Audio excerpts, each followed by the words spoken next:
अस्सलाम वालेकुम दोस्तों, मैं हूं आपका होस्ट मौज़म असलम और आप सब दोस्तों का सऊदी टूर एंड फूड में खुश आमदीद। दोस्तों, आज हमारे यहाँ ईद है, तो आप सबको मेरी तरफ से बहुत बहुत ईद मुबारक। ये हमारे वकास भाई हैं, ये पाकिस्तान से आए हैं, तो इंशाल्लाह इस मरतबा जो है हम लोग साथ में ईद करेंगे। तो चलिए दोस्तों, शुरू करते हैं आज की वीडियो।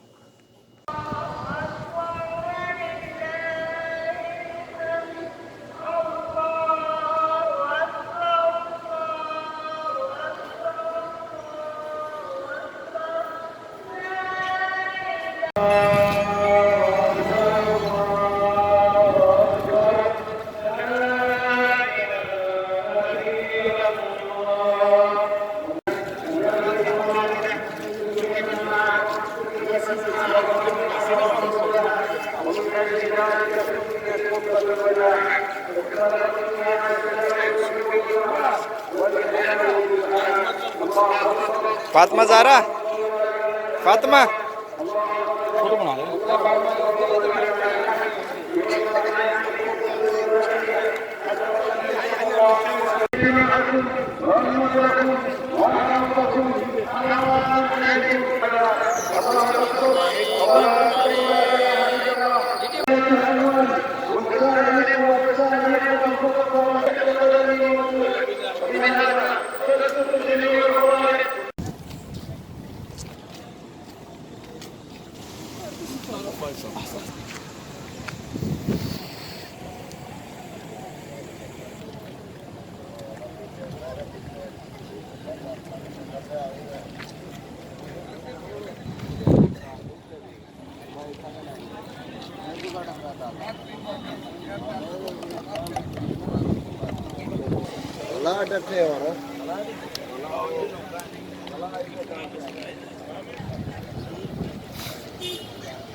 दोस्तों, एक मरतबा फिर आप सब पाकिस्तानी भाइयों को बहुत बहुत ईद मुबारक।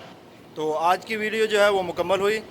तो अगर आपको आज की वीडियो अच्छी लगे तो आपने इसको लाइक करना है, शेयर करना है फ्रेंड्स और फैमिली मेम्बर के साथ, और बेल आइकन का बटन जो है वो आपने ज़रूर दबाना है ताकि मैं जो भी वीडियो अपलोड करूँ उसका नोटिफिकेशन जो है वो आपको टाइम पे मिलता रहे। और जो लोग नए हैं वो काइंडली मेरे चैनल को सब्सक्राइब कर लें। तो दोस्तों, अल्लाह ताला आपको खुश रखे, अल्लाह ताला आपको आबाद रखे, इसी तरह आप हंसते रहें, मुस्कुराते रहें। अस्सलाम वालेकुम वरहमतुल्लाह।